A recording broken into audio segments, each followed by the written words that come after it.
In First Peter, Peter is addressing people who are suffering. Suffering is a theme throughout this whole letter.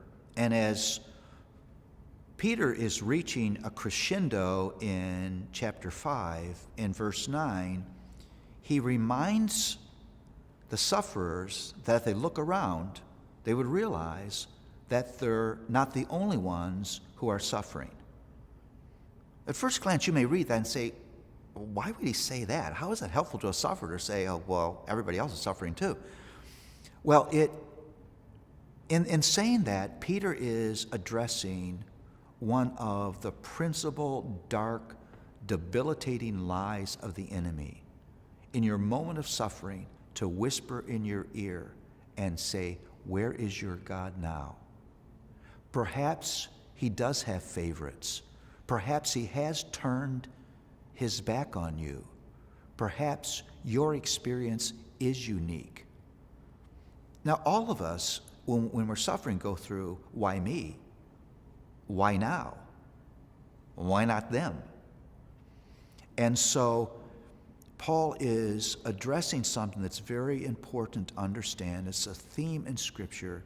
It is a theme of the universality of suffering.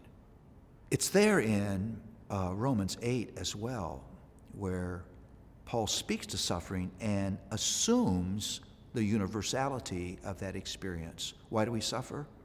Well, we live in a fallen world that's not operating the way God intended. If you're not suffering now, you will someday. And if you're not suffering now, you're near someone who is.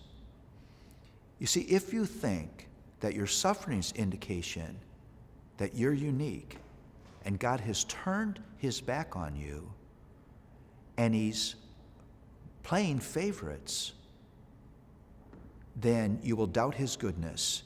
And when you doubt God's goodness, you don't run to him for help.